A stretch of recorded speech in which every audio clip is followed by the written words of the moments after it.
বৈশ্বিক জলবায়ু পরিবর্তনে বাংলাদেশের ভূমিকা খুব সামান্য হলেও ভুক্তভোগী হিসেবে ক্ষতিগ্রস্ত দেশের তালিকায় আছে শীর্ষে। দেশ জুড়ে বাড়ছে তাপপ্রবাহ, তীব্র খরা, বন্যা, অতিবৃষ্টি, ঘূর্ণিঝড়, জলোচ্ছ্বাস, ভূমিকম্প ইত্যাদি। বিশ্বব্যাপী জলবায়ু পরিবর্তনের অভিঘাত নিয়ে চলছে ব্যাপক আলোচনা পর্যালোচনা। সংকট থেকে উত্তরণের উপায় নিয়ে চলছে চুলচেরা বিশ্লেষণ। আমাদের আজকের আলোচনার বিষয় জলবায়ু পরিবর্তন ও দুর্যোগ ঝুঁকি ব্যবস্থাপনা। এ বিষয় নিয়ে আলোচনা করতে উপস্থিত আছেন মির্জা শওকত আলী, পরিচালক, জলবায়ু পরিবর্তন ও আন্তর্জাতিক কনভেনশন, পরিবেশ অধিদপ্তর। আরও আছেন ডক্টর মোহাম্মদ আসাদুজ্জামান, জলবায়ু বিশেষজ্ঞ। আরও উপস্থিত আছেন আমৃতা মাকিন ইসলাম, পরিচালক, ফ্লাক্সা, এবং Farhana Afroz, program director, call program, Helvetas Bangladesh. Doctor Mohammad Asaduzzaman, আমাদের একটু বলবেন জলবায়ু পরিবর্তনজনিত অভিঘাত মোকাবিলায় উন্নত দেশসমূহের সাথে বাংলাদেশের তুলনামূলক পার্থক্য কী? দেখুন, এখানে যখন জলবায়ু পরিবর্তন এবং তার অভিঘাত নিয়ে আলোচনা শুরু হয়েছিল কমপক্ষে 15-16 বছর আগে, যখন সবচেয়ে বেশি এই অভিঘাত নিয়ে হচ্ছে, তার আগে আপনার কিন্তু জলবায়ু পরিবর্তন কেন হয় এবং কার্বন ডাই অক্সাইড নির্গমন কীভাবে হয়, কোথায়, এটার ওপরে জোর ছিল বেশি। কিন্তু পরে যখন বিভিন্ন আন্ডার ডেভেলপ কান্ট্রি, আপনার যারা অনুন্নত দেশ, তারা যখন ইয়ে করলো, তারা বললো যে আমাদের জন্য তো এটা বড় সমস্যা না, আমাদের জন্য সমস্যা হচ্ছে অভিঘাতের সমস্যা, অ্যাডাপ্টেশন কী করে করব তাতে, সেটার উপরে। এবং তখন উন্নত দেশের ভিতরে তারা কিন্তু কিছু বোঝার চেষ্টা করছে যে ভবিষ্যতে কি হবে, সেই অনুযায়ী কী ধরনের ব্যবস্থা নিতে হবে সেটা তারা করছে। আর বাংলাদেশের মতন যে আন্ডার ডেভেলপ কান্ট্রি ছিল, সেটা হচ্ছে যে ঘটনাটা ঘটে গেলে তারপরে কি করব, বন্যাটা হয়ে গেলে তারপরে কি করব, সেটা নিয়ে চিন্তা। দেখুন, এখনও পর্যন্ত কিন্তু সেটা অনেকখানি আছে। মিনিস্ট্রি অফ রিলিফের আন্ডারে দেখবেন যে অনেক টাকা পয়সা দেওয়া আছে, বন্যা হয়ে গেলেই চাল ডাল গম নিয়ে গিয়ে হাজির হয়। কিন্তু তার আগে বন্যাটাকে ঠেকানোর জন্য যেটা ব্যবস্থা করার ব্যাপার, সেই ওয়াবদাতে আপনার যেটা ওয়াটার ডেভেলপমেন্ট বোর্ডের আদি অংশ, যেটা ওয়াবদাতে বোধহয় 1956 সালের দিকে, কিন্তু তারা তখন কেবল বন্যার কথা চিন্তা করেছিল, কিন্তু জলবায়ু পরিবর্তনের সাথে যেটা সম্পর্ক, যে আরও বেশি যে আপনার বেড়ে যাবে, সেটা তখন চিন্তা করা হয়নি। কিন্তু এখন চিন্তা করা হয়েছে। কিন্তু বাই দিস টাইম অলরেডি বহু জায়গাতেই আমাদের যেমন নদীতে বাঁধ আছে, এবং বাঁধগুলোকে ঠিক রাখাটা হচ্ছে বড় ঘটনা, এবং সেটা কিন্তু এখন পর্যন্ত খুব বেশি কাজে লাগে নাই। যদি আপনি ডেভেলপ কান্ট্রিতে দেখেন, তারা কিন্তু ইতিমধ্যেই যে জিনিসটা করেছে, গবেষণা এবং টেকনোলজিক্যাল চেঞ্জ যে সমস্ত হয়েছে, তার ফলে তারা বুঝতে পারছে যে 5 বছর, 10 বছর, 15 বছরের পরে কী হবে, তারা সেই অনুযায়ী ব্যবস্থাটা নিচ্ছে। আমরা করি রিঅ্যাক্টিভ, ঘটনা ঘটে যাওয়ার পরে, আর তারা করে প্রেডিক্টিভ, যে ঘটনা ঘটার আগেই কিভাবে করব। কিন্তু তার পিছনে দুটো কারণ আছে। একটা বড় কারণ হলো যে তাদের যে ভবিষ্যতে কী হবে সেটা বোঝার যে ক্ষমতা, সেটা কিন্তু আমাদের অতটা নাই। সেটার কারণও আছে, আমাদের শিক্ষা দীক্ষা এবং এই সমস্ত ব্যাপার আছে। আর একটা বড় জিনিস হচ্ছে, যে মুহূর্তে আমি ঠিক করলাম যে এটা করব, লাগবে তো আলটিমেটলি পয়সা। টেকনোলজি অনেক সময় বাইরে থেকে আনতে হতে পারে, সেটার জন্যও পয়সা লাগে। আবার এটাও ঠিক আছে যে আপনি ঘরে যখন কাজ করতে যাবেন, তখন তো আপনার পয়সা লাগবে, সেই টাকা আসবে কোত্থেকে, সেটা নিয়ে একটা বিরাট বড় সমস্যা। এবং বাংলাদেশে এখন পর্যন্ত অভিঘাতের যে অভিযোজন যেগুলো করার চেষ্টা হয়, তার একটা বড় অংশ বাহির থেকে আসতে হয়। যেমন আপনার ন্যাপ, যেটা ন্যাশনাল অ্যাডাপ্টেশন প্ল্যান যেটা করা হয়েছে, সেইখানে প্রায় বোধহয় $230 বিলিয়ন কথা বলা হয়েছে। যদি ইভেন $25 বিলিয়ন হয়, সেই টাকা কোত্থেকে, আমাদের দেশ থেকে কি এটা করা সম্ভব? এটা সম্ভব নয়। এটা একটা বিরাট বড় ব্যাপার। এবং এই জিনিসটা নিয়েই প্রতি বছর বাংলাদেশ যখন কপে যায়, বিভিন্ন জায়গায় যায়, অন্যান্য আন্ডার ডেভেলপ কান্ট্রি যায়, এটা নিয়েই কচকচি বেশি হয়, ভাই টাকা কই, টাকা না দিলে আমরা করবো কী করে। এটা হচ্ছে বিরাট বড় সমস্যা। আবার শুনবো আপনার কথা। মির্জা শওকত আলী, আমাদের একটু বলবেন যে তীব্র গরম, বর্ষা, শীতে খেটে খাওয়া শ্রমিকদের স্বাস্থ্য এবং স্বার্থ সুরক্ষায় দীর্ঘমেয়াদী কোনো পরিকল্পনা আছে কি? আমরা ক্লাইমেট চেঞ্জের নেগোসিয়েশন যেটা করছি প্যারিস এগ্রিমেন্টের আওতায়, সেটা হচ্ছে শিল্প বিপ্লবের আগের সময় থেকে 2100 সাল পর্যন্ত আমরা টেম্পারেচারকে 2 ডিগ্রির মধ্যে সীমাবদ্ধ রাখার চেষ্টা করব। সম্ভব হলে 1 পয়েন্ট, মানে এফোর্ট নিব যাতে 1.5 ডিগ্রির মধ্যে সীমাবদ্ধ থাকে। তো সেই টেম্পারেচার আসলে আনইভেন হবে। এটা তো গ্লোবাল অ্যাভারেজ হচ্ছে 2 ডিগ্রি, বাংলাদেশে এটা 3 ডিগ্রি হতে পারে। এখন পর্যন্ত যে প্রেডিকশন, আমরা তো আসলে বড় বড় দেশ কিন্তু যতটা করা দরকার তারা কিন্তু ঠিকভাবে করছে না। তো তারা হচ্ছে ন্যাশনাল ইন্টারেস্টকে আগে দেখছে এবং গ্লোবাল ইন্টারেস্টকে পরে দেখছে। যার জন্য আসলে টেম্পারেচার আমরা এখন যেটা প্রেডিকশন দেখছি তাতে কিন্তু 3 ডিগ্রি পর্যন্ত এটা বেড়ে যেতে পারে।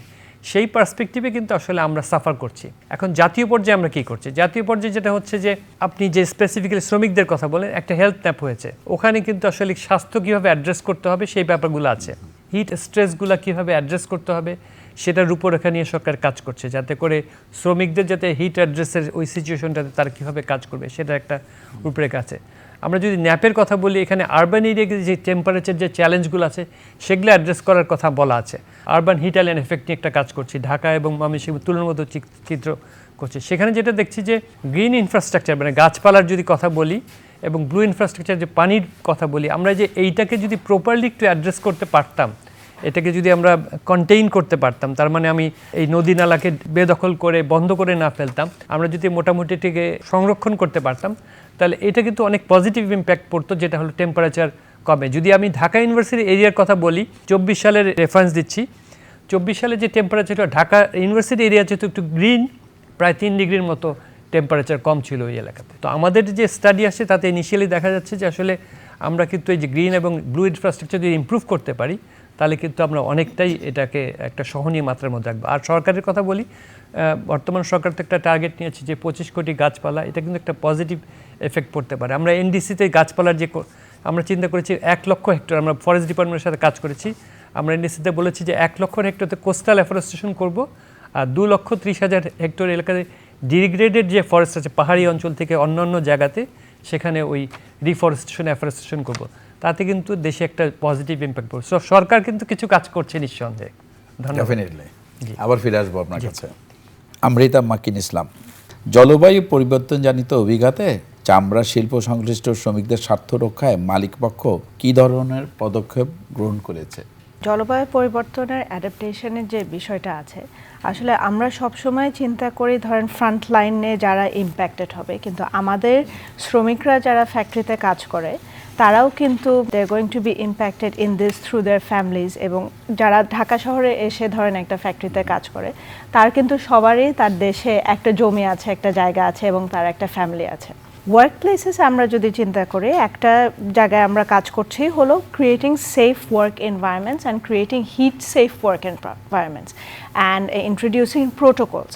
কারণ মেইনলি বাংলাদেশে যেটা হচ্ছে হলো ক্লাইমেট চেঞ্জে তো পুরো ক্লাইমেটটাই চেঞ্জ হয়, বাট বাংলাদেশে আমরা এক্সট্রিম হিটের এফেক্টটা সবচেয়ে বেশি দেখতে পাচ্ছি। তো এখানে ফ্যাক্টরিতে মেনটেইনিং প্রপার সোশ্যাল ডিস্টেন্সিং এবং একটা পর্যায়ে maintaining the temperature on the production floor, প্রত্যেকটা প্রোডাকশন ফ্লোরে থার্মোমিটার টেম্পারেচার মেজার করার একটা বিষয়, যে এখানে যদি মানে একটা সার্টেন টেম্পারেচার উপরে উঠে যায় সেখানে কি করণীয়, সেই প্রোটোকলগুলোতে ওয়ার্কারদেরকে সেন্সিটাইজ করা। আরেকটা ইম্পর্ট্যান্ট পার্ট হলো access to proper hydration, factory ফ্লোরসে প্রপার ব্যবস্থা থাকা পানির এবং ঠান্ডা পানির ব্যবস্থা থাকার এক্সট্রিম হিটে যখন কাজ করা হয়। সো এগুলো জায়গায় অ্যাওয়ারনেস ক্রিয়েট করা এবং ওয়ার্ক স্পেসে একটা সেফ ওয়ার্কিং স্পেস তৈরি করা, যেখানে ক্লাইমেট চেঞ্জের এক্সট্রিম কন্ডিশনসে কাজ করার সময় সে যদি তার যদি অসুবিধা হয়, সেটা ওনার্স পার্সপেক্টিভে আমরা মিটিগেট করতে পারি। আরেকটা ইম্পর্ট্যান্ট বিষয় হলো যে এখানে আই থিঙ্ক আমাদের সরকারের পক্ষ থেকেও আমাদের সাহায্য দরকার, যে একটা worker how he or she is being affected by this adverse effect of climate change. আমরা তো দেখছি যে ফার্মাররা, আমাদের কৃষকরা ধান নষ্ট হয়ে যাচ্ছে, কিন্তু at the end of the day এটা কিন্তু একটা ফ্যাক্টরি ওয়ার্কারকেও ইম্প্যাক্ট করছে, যেখানে চালের দাম বেড়ে যাচ্ছে, নেসেসিটির দাম বেড়ে যাচ্ছে। it is not a direct physical impact of climate change, rather it is an economical impact of climate change. তো এইখানে অ্যাড্রেস করাটা আই থিঙ্ক এখানে আমাদের সবারই সহযোগিতা দরকার আছে এই ইস্যুটাকে মোকাবেলা করার জন্য। আবার শুনবো আপনার কথা। ফারহানা আফরোজ, বাংলাদেশের চামড়া শিল্প সংশ্লিষ্ট শ্রমিকদের জন্য জলবায়ু পরিবর্তনজনিত ঝুঁকিসমূহ কী কী এবং এর থেকেও উত্তরণের উপায় কী? প্রথমে জানতে হবে যে আসলে এই শ্রমিকরা কারা, তারা কোথা থেকে আসছেন। সেই দিক থেকে যদি শুরু করি, আইলা সিডরের পরে উপকূলবর্তী এলাকাগুলো থেকে কিন্তু ক্রমাগত মানুষ কাজ হারাচ্ছে। তো তারা কোথায় আসে? তারা শহরের দিকে আসে কাজ খোঁজে। একইভাবে আপনার উত্তরের দিকে যদি যাই, নদী ভাঙনের ফলে মানুষরা দীর্ঘ সময় ধরে তারা বাস্তুচ্যুত হচ্ছে, এবং তারা কারা? তারা শহরে আসছে কাজ খুঁজছে। তো এই শ্রমিকরা কারা? এরা জলবায়ু উদ্বাস্তু। তো এখানে আমরা দুটো পরিবেশের কথা চিন্তা করতে পারি। একটা হচ্ছে তাদের বাসস্থান। তো এই জলবায়ু উদ্বাস্তুরা শহরে কোথায় বাস করে? বেশিরভাগ সময় বস্তি এলাকায় বাস করে, যেখানে তারা প্রপার যেই স্যানিটেশন ব্যবস্থা বলেন, পানি বলেন, বা একটা কমফোর্টেবল যে থাকার জায়গা, সেই জায়গাটাতে কিন্তু তারা এক ধরনের ঝুঁকি বোধ করে।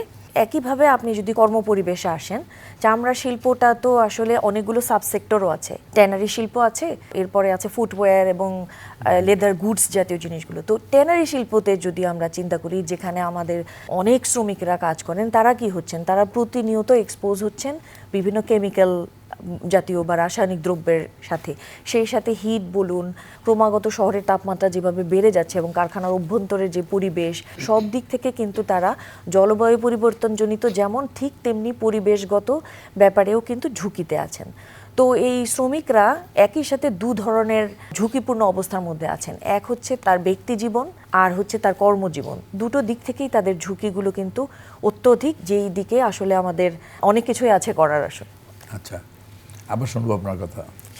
ডক্টর মোহাম্মদ আসাদুজ্জামান, জলবায়ু পরিবর্তনজনিত সমস্যা সমাধানে সরকার, কারখানার মালিক এবং শ্রমিকদের অংশগ্রহণ কিভাবে নিশ্চিত করা যেতে পারে?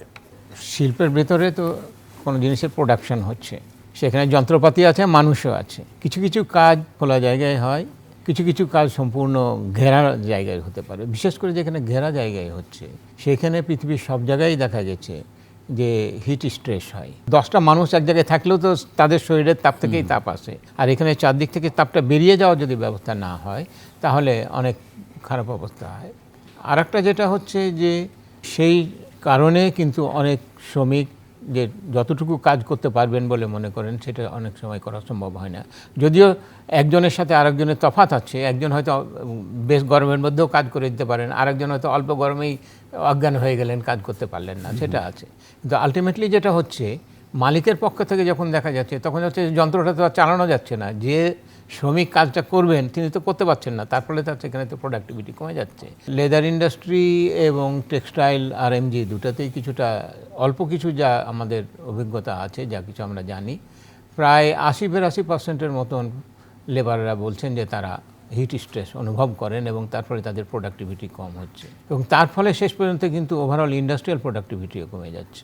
আর একটা যেটা জিনিস সমস্যা যেটা হয়, জলবায়ুর পরিবর্তনের অভিজ্ঞতা বললেই আমরা ফ্লাডিংয়ের কথা বলি, হঠাৎ করে বৃষ্টি, এখন এইবার যেরকম হচ্ছে এপ্রিল মাসে এত বৃষ্টি আমি 20 বছরের ভিতর দেখি নাই। তো এই ধরনের ঘটনা যখন হয়, লোকে তো বাড়ি থেকে বেরিয়ে কারখানায় যাবে, সেই যাওয়াটাও কিন্তু অনেক সময় পরিপূর্ণভাবে সম্ভাবনা যেতে দেরি হয়ে যায়, তার ফলে তার জন্য সেখানেও প্রোডাক্টিভিটি কমে। আর একটা যেটা হচ্ছে, ইন্ডাস্ট্রির নিজের ওয়াটার ইউজের ব্যাপারে কিন্তু যথেষ্ট সমস্যা হতে পারে। অনেক ক্ষেত্রে কোন জায়গায় কোন ধরনের পানি পাওয়া যায় তার উপর নির্ভর করে, সেটা একটা সমস্যা হয়ে দাঁড়ায়, এবং সেই পানির কোয়ালিটিও হয়তো নষ্ট হয়ে যেতে পারে এই জলবায়ু পরিবর্তনের অভিঘাতের কারণে। তো সুতরাং মালিক পক্ষর দিক থেকেও যদি দেখি, লেবারের পক্ষ থেকেও দেখি, দুদিক থেকেই কিন্তু সমস্যা দাঁড়িয়ে যেতে পারে। এবং যেই মুহূর্তে প্রোডাক্টিভিটি কমে যাবে, সেই মুহূর্তে তিনি তো ব্যাংক থেকে এত কোটি টাকা লোন নিয়েছেন, তারপরে তো তার তো সে অবস্থা কাহিল হয়ে যেতে, টাকাটা তো ফেরত দিতে হবে। আমরা দেখেছি, আমরা Bangladesh climate change strategy and action plan যেটা করেছিলাম 2009-এ, তারপরে 17 বছর হয়ে গেছে।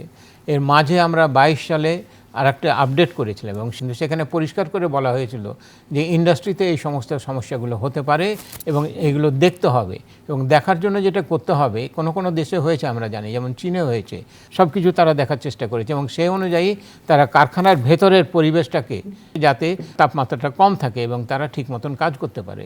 কিন্তু আমাদের দেশে কোন ইন্ডাস্ট্রিতে ঠিক কতটুকু কী ধরনের হয়, এবং একই ইন্ডাস্ট্রির এক ফ্যাক্টরি থেকে আরেক ফ্যাক্টরির মধ্যেও সমস্যা তফাৎ আছে, সেটাও আমরা কিন্তু জানি না। এই জিনিসটা আমাদের জানা দরকার, সেইটা একটা সরকারের হাতে করা দরকার। আনফর্চুনেটলি ন্যাপের কথা আমরা বললাম, ন্যাপের ভিতরে আরবান এরিয়ার কথা আছে, এটা ঠিকই আছে, অন্যান্য ব্যাপার আছে, এগ্রিকালচার, ফুড, ওয়াটার, এগুলো নিয়ে অনেক কিছুই আছে। লোকে সেগুলো কতটা পছন্দ করতে পারে না করতে পারে অন্য কথা, কিন্তু সেই সেক্টরগুলো আছে, কিন্তু ইন্ডাস্ট্রি হিসাবে কিন্তু প্র্যাকটিক্যালি কিছুই নাই। তো তার মানে হচ্ছে যে সরকারকে এই দিকটাতে নজর দিতে হবে ভালো করে, যে ইন্ডাস্ট্রিয়াল প্রোডাক্টিভিটি যে কমতে পারে, কেবল এগ্রিকালচারের ব্যাপার না, কেবল ফুডের ব্যাপার না। আর একটা আমি এখানে ক্ষেত্রে আর একটা কথা বলি, ওভারঅল যে হেলথের যে সমস্যা যেটা দাঁড়াতে পারে, এটার ব্যাপারে কিন্তু বহু আগে ওয়ার্ল্ড হেলথ অর্গানাইজেশন কিন্তু মিনিস্ট্রি অফ হেলথের জন্য কিন্তু ওভারঅল কিন্তু একটা ফ্রেমওয়ার্ক তৈরি করে দিয়েছিল। Unfortunately that has never been put into practice. ধন্যবাদ আসাদ ভাই।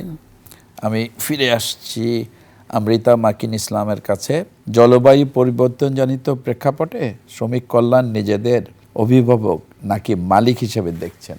অবশ্যই এখানে অভিভাবক হিসাবেই দেখা হচ্ছে, কারণ এটা তো শ্রমিকের ভালো মন্দ এবং এটা তো আমরা সহকর্মী হিসাবে কাজ করি এবং শ্রমিকের প্রোডাক্টিভিটির উপরেই তো একটা ইন্ডাস্ট্রি, একটা যে কোনো সেক্টর তাদের উপরেই তো দাঁড় হয়। সো এখানে এই ক্লাইমেট চেঞ্জের ইম্প্যাক্ট এবং অ্যাডাপ্টেবিলিটির যে কথাটা বলা হয়, এটার তো ডেফিনেটলি মালিক পক্ষর জন্য একটা খুবই ইম্পর্ট্যান্ট একটা পয়েন্ট, কারণ এখানে শ্রমিকের প্রোডাক্টিভিটি একদিকে, আরেকদিকে হলো ধরেন হোল একটা সোশ্যাল কনসেপ্টে যদি আমরা চিন্তা করি, এখানে শ্রমিকের তার ওয়ার্ক স্পেসেও তাকে এফেক্ট করছে, তার পার্সোনাল লাইফেও এফেক্ট করছে। তো ডেফিনেটলি তাকে অ্যাওয়্যার করা এবং তার জন্য একটা ভালো ওয়ার্ক স্পেস তৈরি করা, এটা তো মালিক পক্ষর দায়িত্ব এবং এই দায়িত্বটার থেকেই কিন্তু আমরা এগিয়ে যেতে পারবো এবং আমাদের ফ্ল্যাক্সার, আমাদের মালিকপক্ষ যারা আছেন, আমাদের অ্যাসোসিয়েশন যারা আছেন লেদার গুডস অ্যান্ড ফুটওয়্যার সেক্টরে, আমরা সবসময় এ ধরনের মনোভাব নিয়ে আগাই। ফ্ল্যাক্সাতে আমরা একটা জিনিস আমরা খুব বলি হলো বিয়ন্ড কমপ্লায়েন্স। কমপ্লায়েন্স তো is things that the government needs me to do. আমার বায়াররা বলছে যে আমার এই জিনিসগুলো না করলেই না। কমপ্লায়েন্স আমরা চিন্তা করি হলো ধরেন একটা বেসিক প্যারামিটার, কিন্তু এখানে আমাদের অ্যাসোসিয়েশন এবং আমাদের সেক্টরে কিন্তু আমরা অনেক ধরনের অনেক কাজ করে থাকি। আমি যদি কিছু উদাহরণ দেই, ধরেন আমাদের প্রত্যেকটা ফ্যাক্টরিতে আমরা বেসিক আইসাইট টেস্টিং করি, দেন আমাদের ওমেন্স রিপ্রোডাক্টিভ হেলথ নিয়ে অনেক কাজ করা হয়, তারপরে ব্রেস্ট ক্যান্সার স্ক্রিনিং নিয়ে অনেক কাজ করা হয়। তো এগুলো একটু অন্যরকম, এটা আরএমজি সেক্টরের থেকে আমাদের সেক্টরকে ডিস্টিংগুইশ করে। কিন্তু এখানে আই ফিল দ্যাট মানে এই ক্লাইমেট চেঞ্জ ইনিশিয়েটিভ এবং ইম্প্যাক্টের যে ব্যাপারটা, এখানে আমাদের মনোভাব কিংবা অ্যাপ্রোচ টু দিস ডেফিনেটলি এটা অভিভাবক এবং সহকর্মী হিসাবে, কারণ আমরা তো সবাই দিনের শেষে বাংলাদেশেই কাজ করি। ক্লাইমেট চেঞ্জ আমাদের একজন ফ্যাক্টরি ওয়ার্কারকে যেভাবে ইম্প্যাক্ট করবে এবং সে আমাকে কিভাবে প্রোডাক্টিভিটি এবং কাজ দিবে, সেটার উপরে তো মালিক পক্ষরও ভবিষ্যৎ এবং তার প্রেজেন্ট সেটার উপরে ডিপেন্ডেন্ট। অবশ্যই। ধন্যবাদ। ফারহানা আফরোজ, জলবায়ু পরিবর্তনজনিত অভিজ্ঞতাতে climate action at local level কর্মসূচি শ্রমিকদের স্বার্থ রক্ষায় কী ধরনের পদক্ষেপ গ্রহণ করেছে? সুইজারল্যান্ড গভর্নমেন্টের সহযোগিতায় 2024 সাল থেকে আমরা এই প্রোগ্রামটি বাস্তবায়ন করছি বাংলাদেশের 30টি জেলায়। তো 3টি সেক্টরে এই প্রোগ্রাম কিছু কাজ করছে। একটি লেদার সেক্টর, এদিকে ড্রাই ফিশ সেক্টর এবং মেটাল সেক্টর। চামড়া শিল্পের যদি কথা বলি আমরা, এখানে আসলে সত্যি কথা বলতে কি যে এত বড় একটা সেক্টরে আমাদের কাজটা মনে হয় যেন সমুদ্রের মধ্যে ছোট্ট একটা কিছু হয়তো আমরা করার চেষ্টা করছি, কিন্তু আমরা কিছু পাইলটিং করার চেষ্টা করছি। 50টি ফ্যাক্টরিতে 20টি ট্যানারি আর বাকি যে 30টি এগুলো হচ্ছে আপনার লেদার গুডস এবং ফুটওয়্যার ফ্যাক্টরিতে কাজ করছি। এখানে দুটো সাইডে কাজ হচ্ছে, একটি হচ্ছে সোশ্যাল কমপ্লায়েন্সের দিক থেকে আর ওই দিক থেকে এনভায়রনমেন্টাল কমপ্লায়েন্স। সোশ্যাল কমপ্লায়েন্সে শ্রমিকদের জন্য শ্রমিকের অধিকার, শ্রমিকের স্বাস্থ্য, শ্রমিকের নিরাপত্তা বোথ এন্ডে, তার বাসস্থানের দিক থেকে, তার কর্মপরিবেশের দিক থেকে। এখানে শুধু শ্রমিকের সাথেই কাজ করা হচ্ছে না, ট্রেড ইউনিয়নের সাথেও কাজ করা হচ্ছে, মালিক পক্ষের সাথেও কথা বলা হচ্ছে। এখানে অনেকটাই মাইন্ডসেট নিয়ে কাজ করার দরকার আছে, ফিল করেই আমরা কাজটা শুরু করি। তো সেই দিক থেকে চলছে একটি। আর এইদিকে যদি পরিবেশগত কমপ্লায়েন্সের কথা বলেন, যে ফ্যাক্টরিগুলো কার্বন এমিশন থেকে শুরু করে অন্যান্য পরিবেশগত যে বিষয়গুলো আছে সেটির একটি গ্যাপ অ্যানালাইসিস করে সেখানে কারখানাকে হেল্প করা হচ্ছে কিভাবে তারা একটা প্ল্যান করবে যে কিভাবে সে ধাপে ধাপে এগিয়ে যাবে কমপ্লায়েন্স মিট করার জন্য। যদিও বাংলাদেশের দ্বিতীয় বৃহত্তম রপ্তানি শিল্প চামড়া হলেও অনেক ক্ষেত্রেই কিন্তু আমরা সেই আন্তর্জাতিক মানদণ্ডটা অ্যাচিভ করতে সমর্থ হচ্ছি না, আমরা লেদার ওয়ার্কিং গ্রুপের মেম্বার হতে পারছি না। তো আমরা 10টি ফ্যাক্টরিতে একদম আন্তর্জাতিক মানের কনসালটেন্ট নিয়োগ করে তাদের গ্যাপ অ্যানালাইসিস করে তাদেরকে এই সার্টিফিকেশনের জন্য প্রিপেয়ার করছি। তো এই পর্যন্তই আছে কাজটি। আমরা চেষ্টা করছি যে 10টিতে যদি আমরা সফল হই তারপরে এটাকে আরেকটু বৃহত্তর পরিসরে আমরা আস্তে আস্তে আগাবো। এখানে সবগুলো পক্ষকে একসাথে জড়িত করা হয়েছে। সেই সাথে আমরা সরকারের সাথেও যে অ্যাডভোকেসি কার্যক্রমগুলো বিভিন্ন ফোরামকে সাথে নিয়ে সেগুলোও করছি। অ্যান্ড সর্বোপরি এই সেক্টরটা এমন একটি সেক্টর যেটার তথ্য উপাত্ত খুব কম, প্রচার প্রচারণাও খুব কম। তারই অংশ হিসাবে যে আজকের আলোচনাটাও আমাদের কার্যক্রমের অংশ হিসাবেই আমরা করছি, যে অনেক বেশি আলোচনা করার দরকার আছে এই সেক্টরটি নিয়ে, সবগুলো বিষয়কে যদি আমরা কভার করতে চাই। ধন্যবাদ। অনেক ধন্যবাদ। মির্জা শওকত। আমাদের একটু বলবেন জলবায়ু পরিবর্তনজনিত সমস্যা সমাধানে রাষ্ট্রের সীমাবদ্ধতা সমূহ কী কী এবং এর থেকে উত্তরণের উপায় কী? ক্লাইমেট চেঞ্জ ইস্যুটা কিন্তু এখনও আমাদের মতো ডেভেলপিং কান্ট্রিতে এখনও প্রায়োরিটি কোনো সেক্টর না। যেহেতু ডেভেলপিং কান্ট্রি সরকারের অনেক শিক্ষা, স্বাস্থ্য, বাসস্থান এই ধরনের অনেক প্রায়োরিটি সেক্টর আছে, সেগুলোতে কিন্তু অ্যালোকেশনগুলো অনেক বেশি যায়। তো ফান্ডিং একটা মেজর চ্যালেঞ্জ, এটা বলার অপেক্ষা রাখে না, কারণ আমাদের তো এমনি ডিজাস্টার প্রোন কান্ট্রি, লোকেশন যদি দেখি আমরা কিন্তু ডিজাস্টার প্রোন কান্ট্রি, আর ক্লাইমেট চেঞ্জ অ্যাডিশনাল মানে ক্লাইমেট ইন্ডিউস ডিজাস্টার কিন্তু বাড়িয়েছে।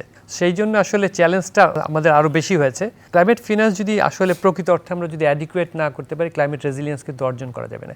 এটা হচ্ছে অন্যতম মেজর সমস্যা। এবং যদি আন্তর্জাতিক পর্যায় থেকে দেখি, মিটিগেশন নিয়ে যেমন সারা বিশ্বব্যাপী কাজ চলছে যে টেম্পারেচার রাইজটা কীভাবে সীমান্ত করবো, at the same time climate ফিনান্সের ব্যাপারেও কাজ চলছে, কিন্তু অ্যাডিকুয়েট ফিনান্স কিন্তু ইন্টারন্যাশনাল পর্যায় থেকে আপনি জানেন, আপনিও তো জান, তো অ্যাডিকুয়েট ফিনান্স এখনও আসছে না।